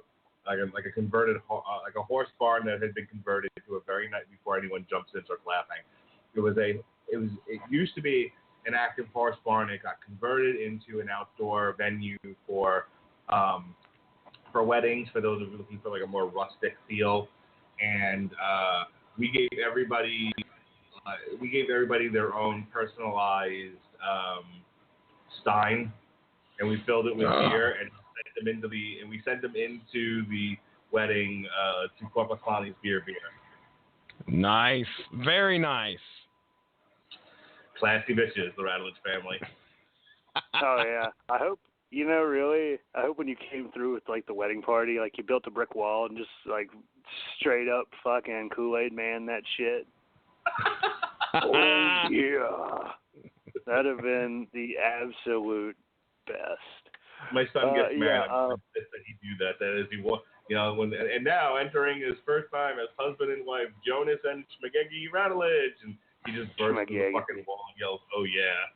Well, I don't know. Oh yeah. Oh yeah. Yeah. I have to say, The Great Deceit's a really good song. I really liked it.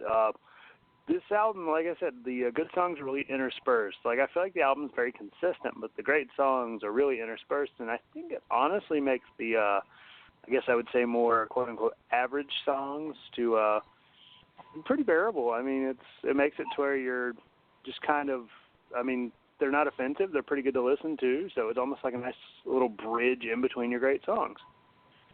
Yeah, I would say when we break down these albums, we notice that there's, like, periods where there'll be 3 or 4 songs of just like it'll start off good, then we'll have this sort of part in the middle where it's not as good, and then it'll end okay or whatever. You're right. This one was more of an even line because it would kind of go up and then down, and down.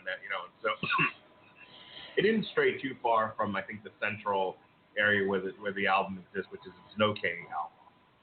Go ahead, Jesse. I was just gonna say, it's funny how I'm just trying to figure out why your guys' opinion differs from mine in a lot of these songs. Like that, The Great Deceit was not one of my favorite songs, probably in the bottom 5 on this album, in my opinion. And it's just so weird that there's got to be something that I'm not getting, or just some different way that I'm looking at this music, to where I just think of things differently when you guys listen to this. All right, so you said The Great Deceit is not a good song? No, I did not like it. I'm not saying it wasn't good. I'm just saying I didn't like it. All right, breaking news: source material has been canceled here in the Radulich Broadcasting Network. Damn it! I've changed my mind. I retract my statement. I retract it. I'm gonna put you on blast here. Why? Tell me what is it about the song you didn't like? There is a way that Killswitch Engage will play where it's, man, what's the best way to put it? Because it's like it's fast. Okay, that song was fast, but they can slow things out and get so screamy sometimes that is not my gig. That's just, I don't like that type of vocals. That's the only best way that I can describe it. That I just don't get that. I don't get that kind of stuff. And I feel like in this album there's more of that than there is in some of the albums that I've heard in the past. Does that make sense? I mean, it makes sense. I don't agree with any of it, but okay. I hear you. I don't. It's how can I say this? There's a rhythm to some of their songs that were great, such as "Embrace the Journey," Upraised. I love that song because it's got a great rhythm. Maybe that's what it is. It's more about the rhythm, and some of these songs feel a little bit more chaotic. And I feel that The Great Deceit kind of falls in line with a little bit of outside of the kind of structure type of song that I like from Killswitch. I mean, that's fine. I get that. I just, I'm going to do something I don't know. I'm going to play it one more time. I want to hear. I'm going to maybe play it a little bit longer. I want to try to get what you're saying. I hear you. Feel like, do it. It's completely disconnected from what I'm thinking.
Crazy person.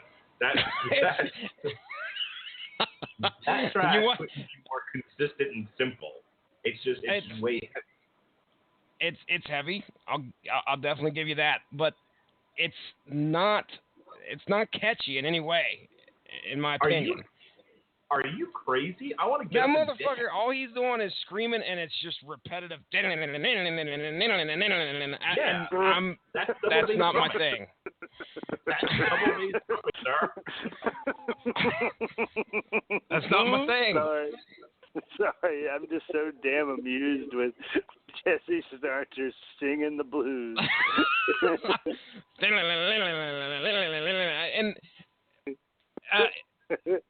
it feels repetitive. It's like a kid that has Tourette's giving cunnilingus.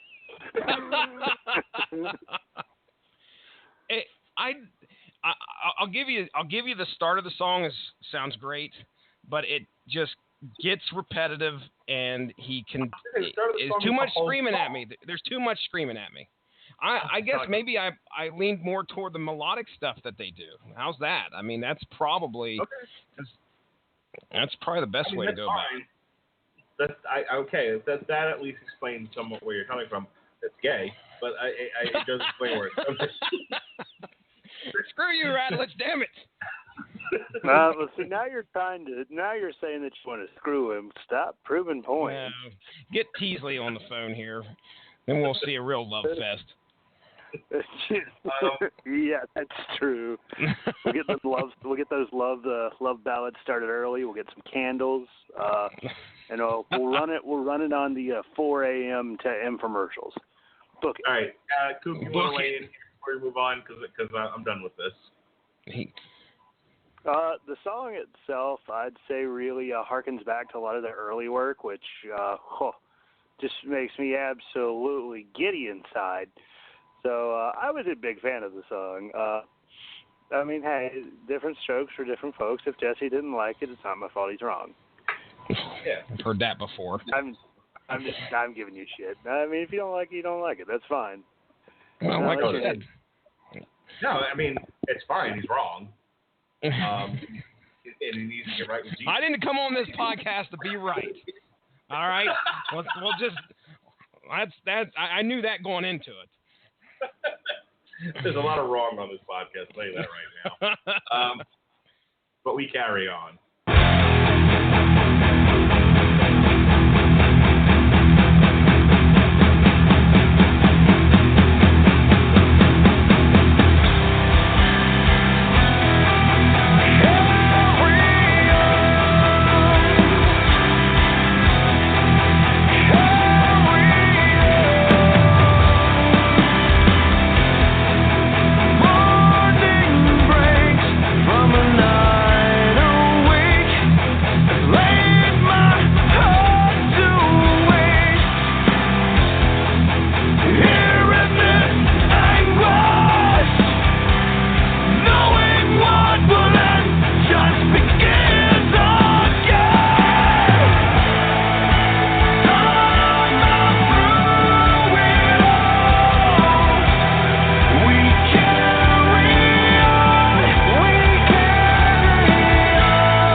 Too slow for me.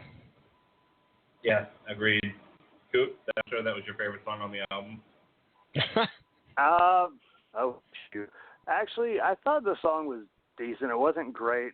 See, there's a difference between having a good song that's slow and a song that just kind of meanders.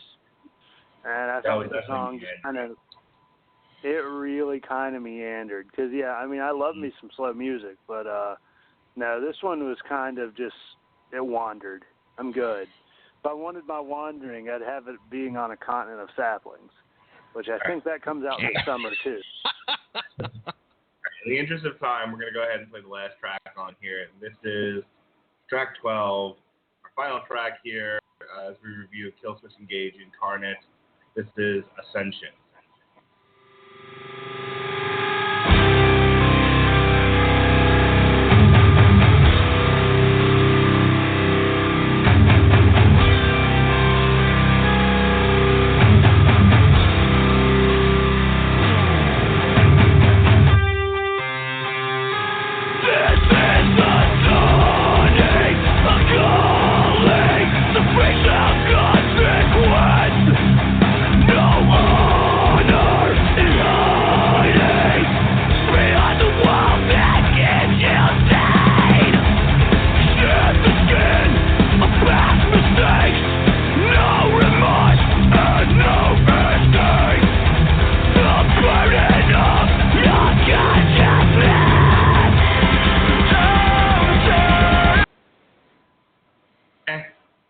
Okay.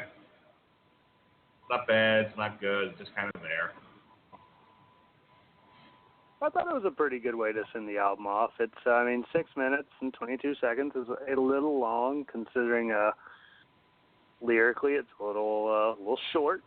Don't lie, but I feel like it gets the job done.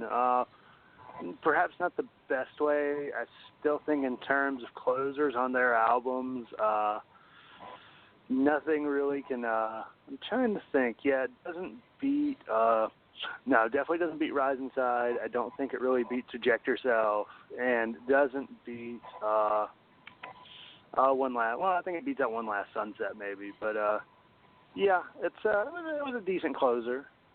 What do you think, Jesse? I'm right there with Radulich. It's an okay song. I forgot that these were. There was what's on Spotify is the bonus. So I'm used to the times that I was listening to this. I was used to Loyalty sending it out, which was a great. I thought that was a good tune to send out with the bonus track. But Ascension's okay. I mean, it was all right. Thoughts on the album as a whole, Mark Radulich? Ooh, somebody's hosting a podcast. I throw it right back at him. I'm not scared. Ain't scared. You're telling it. You're not asking it. No, it's fine. That somebody's doing some work around here. I mean, it's okay. I would give it a solid B. I mean, I like that last song, and anyone that doesn't is a communist and a homosexual. Fine.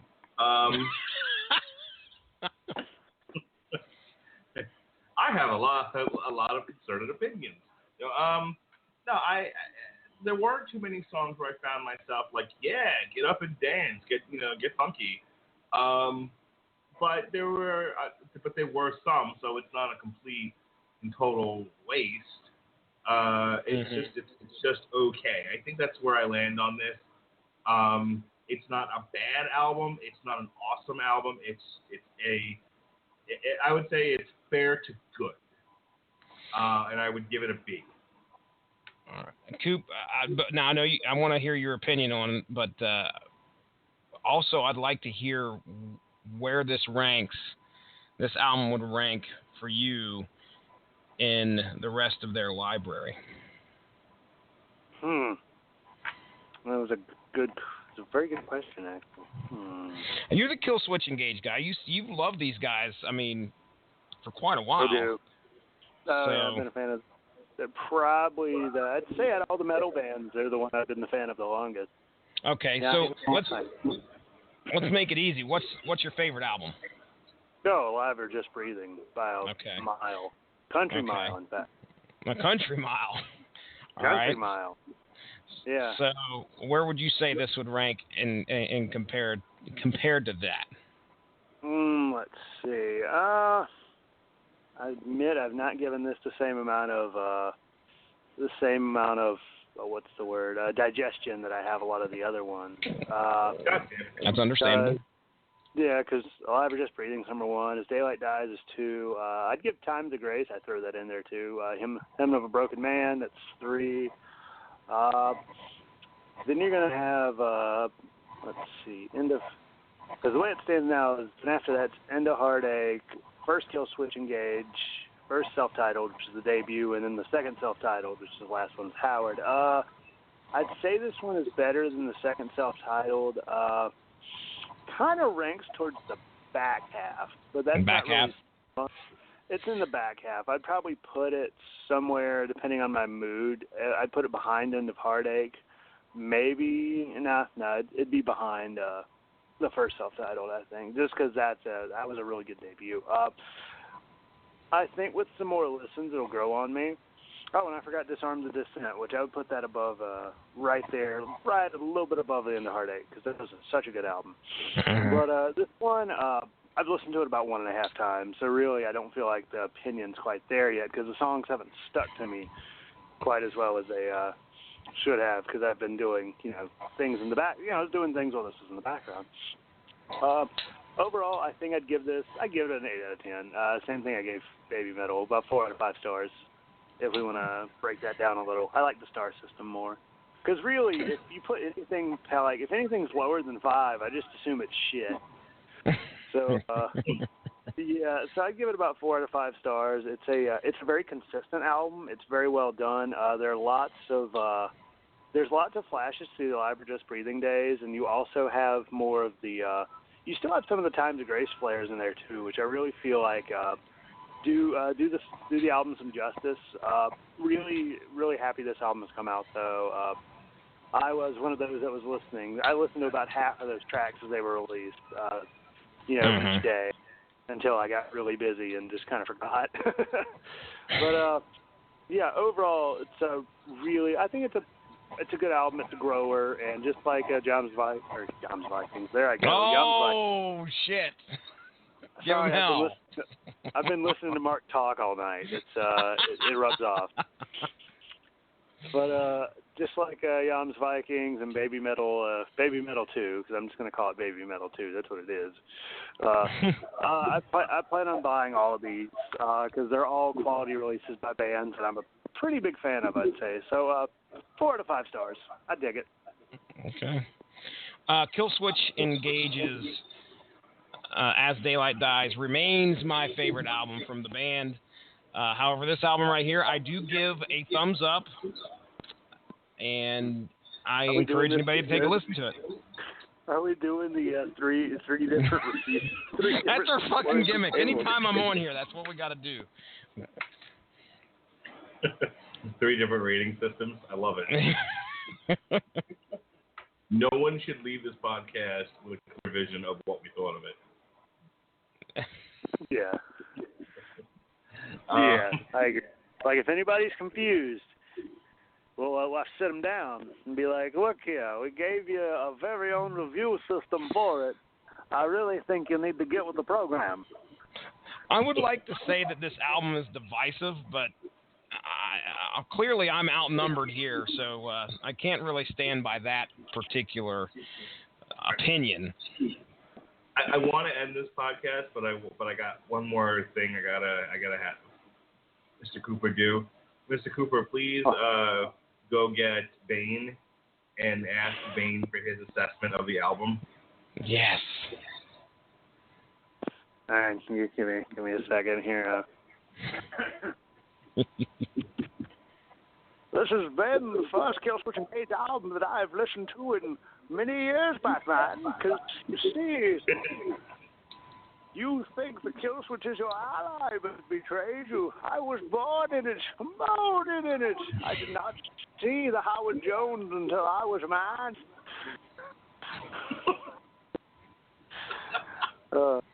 This album does not have my permission to die. It must be played on a loop over and over until I agree that this is the best album that's been released in 2016. All right, we're good. Brilliant. He didn't say kill the Batman though. Did he? See, I haven't watched that movie in years at this point. That's the whole like part of the gimmick is that you end it with kill the Batman. And now we must kill the Batman. Brilliant. I love how he's just like, no, it had to be forced. I don't like it anymore. Yeah, I had to fucking direct you. Hey, I haven't done this. I don't do this very much anymore. Batman. I do Batman like once a week. I'll do Arnie once a week, but I don't do Bane nearly as much. Why aren't you doing Bane as much? I think it's just because I haven't. I've just not really stuck with doing the impersonation because it's kind of been a far removal from the last time I saw it. I'm gonna make a recommendation for you, and then we're gonna get out of here. I don't want to discuss it. Don't argue with me. I'm always right. Okay. Okay, Mom. I think the next time you tell a girl that you're gonna go out with her, you should do it as Bane. Practice right now. Okay. I want you to ask the girl out, but do it as Bane for us right now, and we'll get at it. Right here. Let's hear it. Oh God. Do I need to do the quotes or just the voice? Just both? Go for it. Yeah. You've got to ask the lady out in the Bane voice, or not ask. Tell the lady. This girl that stood you up tonight. Ask her. Tell her this is her last chance, and that she's going out with you, or you're dumping her ass, and you do it as Bane. Go. You're gonna break her back. Yeah, oh God. Oh, all right, here we go. Hello there, it is I, Bane. I could not help but notice you from across the room, my dear madam. And with for that fact, I must ask you out on a date. If you say no, I have 3 bombs planted across the city.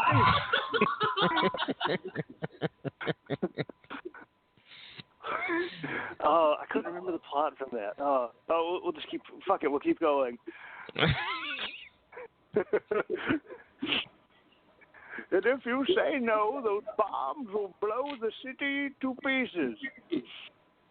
Should you say yes, I will give you a very, very good time, because the dating was something I was born and molded in. I'll take you to some nice coffee, and then I will break the server's back and show my manliness.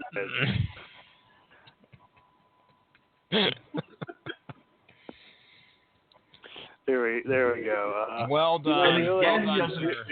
And again, he doesn't break the Batman's back. God damn it. Well, no. This time I broke the bartender's or the barista's back.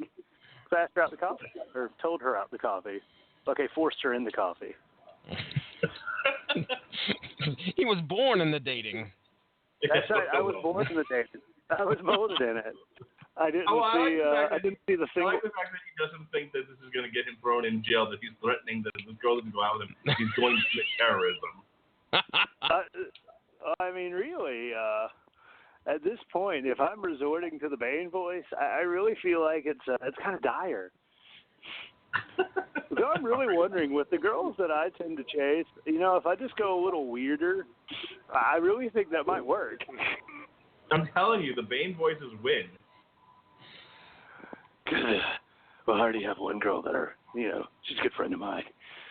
So for like the first time in 5 years, she's like, Coop, do the Batman voice. And I was like, holy shit, did that make that big of an impact?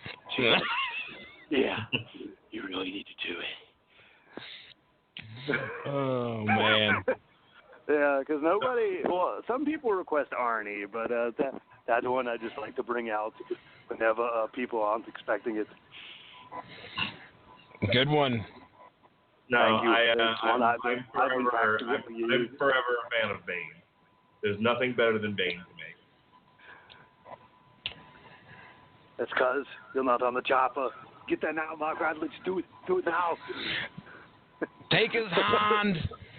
Take his. Don't want to go on the chopper. Dylan, you son of a bitch. I think we've sufficiently wasted enough time. So, all right, here's the schedule for shows. Now, I think Surgical Meth Machine comes out tomorrow, but I think you made me delay it a week because all next week you're working crazy hours and not available, correct? That is so far. I talked to the store manager who's like, yeah, I'll get you another day off next week, and she still hasn't done it. So I'm going to go I'm going to talk to them tomorrow and see if they can at least give me like Tuesday or something. Because if they're cutting, does it make much sense for a business to be cutting overtime and scheduling somebody for 6 days?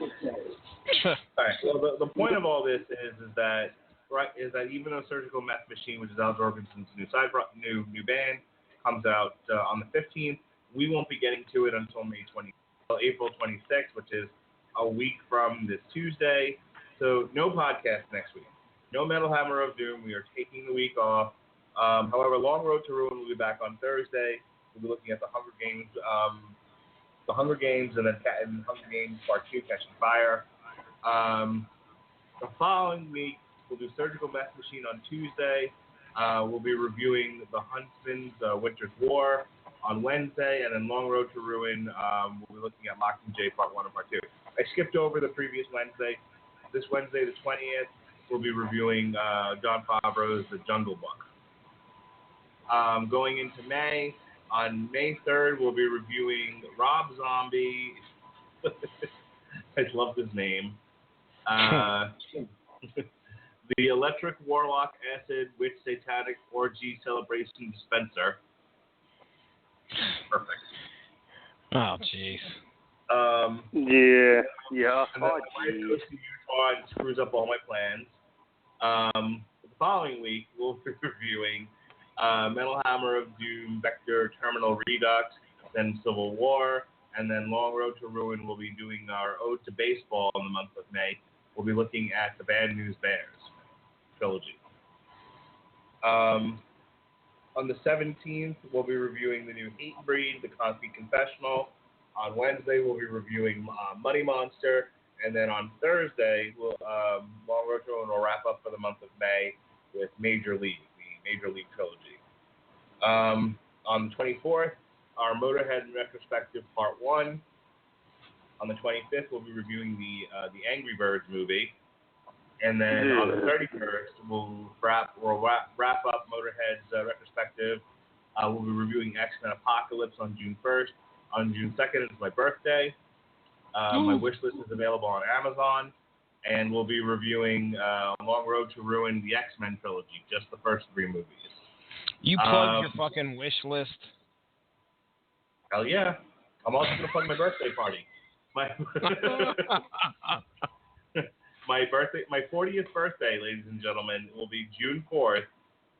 We'll be having family fight night. We'll be watching UFC 199, Rockhold versus Weidman Part 2 here at the Radulich residence. If anyone would like to come over and shower me with gifts, you can see my wish list on Amazon. If someone offered to golden shower you with gifts, would you take them up on it? Listen, Jesse, I'm already mad at you for not liking the same things that I having your opinion. Stop interrupting me. On June 7th, we'll be reviewing Hell Yeah, Undeniable. All right, now I have here Teenage Mutant Ninja Turtles 2 review with Jesse and Teasley.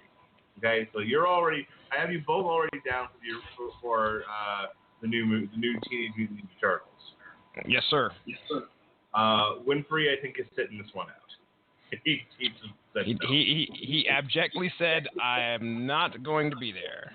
Yeah, I won't be here. Now, who all is just jumping in on this? This is gonna be like the Superman podcast, where there's gonna be like 50 people on, because the day after that is Long Road to Ruin, Teenage Mutant Ninja Turtles, the original 3 movies. Yeah, I offered my to hop in on that, but if you've got a lot of people, I'll step back gladly because I'm going to be Cooper, on the. Was that one you were going to jump in on? No, I've never been the biggest turtle person actually, so I'm good. Okay, no, I think you're okay, Jesse, because I think Benjamin wanted in on that one. I think Keeley wanted in on that one. I'll have Sean, and you. That's stretching it, buddy. You better watch out. We're getting close to max capacity on that one. We'll see. I don't know if how committed people are. I'm content. I'm content with the second new movie, so I'm good. But your wife won't let you go to movies, I thought. Sir, I will make an exception for the network, and I will tell my wife that I'm going to the movie. Excellent. That's what I like to hear. Stand up for your penis rights. Make sure you tell her that too, Mindy. Make sure you tell Mindy that as you're walking out of the house, like, Mindy, I'm standing up for my penis rights. Oh, that's going to go over well. On the 14th, we'll be reviewing Volbeat, Seal the Deal, and Let's Boogie. And then Robert Winfrey and I will be reviewing Warcraft. The following week, Metal Hammer of Doom, Grand Magus, Sword Song. We'll be reviewing Finding Dory on Tuesday. And then on the 23rd, no Long Road to Ruin. Instead, Sean and I will review Season 4 of Orange is the New Black. And I think that's it for now. That's all of our shows coming up through June. So I can continue to read my schedule because I've got stuff planned all the way through August. Damn. Yeah. You're a maniac. You're a maniac, Mark Radulich. I know it. All right. Jesse Starcher, plug your stuff. All right. Make sure, folks, to give the Radulich and Broadcasting Facebook page a like. It'll keep you up on top of all the great podcasts that we have to offer. We usually get on there and try to promote it. As for myself, you can follow me at Stiznarchy on Twitter. I do a show on here, as Mark threatened to cancel it earlier, called Source Material. You can check it out. I have a Twitter for that. It's at SourceMacCast. Our last show that we did just got released this past Monday, I believe, was me, Jason Teasley, and Ronnie Adams discussing Batman: The Death in the Family and The Death of the Family. We kind of compared and contrasted them. And I opened this podcast with Oh Sheila by, I can't even remember the name of the group, but if you guys listen, sometimes those songs, I make a point to tie those songs in with the podcast, so see what you can figure it out. And I went out with Godsmack's Faceless, so you can't, maybe you guys can figure it out. But we had a great time discussing some great Batman. Now, on the topic of discussions, Robert Cooper, as we discussed earlier, was part of a discussion, not a podcast because it did not get recorded, but we had a fun time talking about Vinland Saga, and we're still going to go through with the rest of these issues, and we're kind of on the fence as to what we're going to do about the last podcast discussion that we had that didn't get recorded. But please keep an eye out for that, because that is going to be released here pretty soon. Also, Ronnie Adams and the Screaming Boy Productions podcast, we recorded because I was so pissed off about losing our podcast Monday. I went and found some new software Tuesday, and we recorded a documentary diary, which will be airing pretty soon on their network. And it was I watched a documentary on Hulu called 24 Hours on Craigslist. And, of course, hence, at the end of the episode, I decided to hop on my local Craigslist and go through all the personal ads, and had a fun time reading some of the misconnections that were out there, specifically the guy who missed the connection with the lady who worked the Arby's drive-through window. That was a fucking hoot and a half to read. But it's funny because it's a misconnection, and the motherfucker could just go back to Arby's and find her. I don't understand what the hell's going on. And plus, the Amish people listing on Craigslist kind of had me a little. I was confused at how the hell the Amish are putting stuff on Craigslist. But anyway, check that out. We had a good time. That'll probably be up on the network, the Screaming Boy podcast. I don't know if it'll probably make its way over to the Radulich Broadcasting Network too. Documentary diary, and that's it. I'm done with plugs, folks. I had a great time tonight. Thank you, boys, for letting me on here. Coop. Robert Cooper. We lost him. Oh, Coop. I'm sorry, man. Damn it. All right. With that said, be well. Thanks for listening, everybody. Be well, be safe, and behave. Wrong. There we go.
Hey there, it's your friend Ryan Reed with Read and Read. I'll get you right back to your favorite podcast, but quickly, I want you to know if you're injured in a car accident, slip and fall, or through medical malpractice, you can count on Read and Read to be here when you call. You'll speak to me, my wife, or my dad directly on the phone, or you can meet us in person or on Zoom for a free consultation.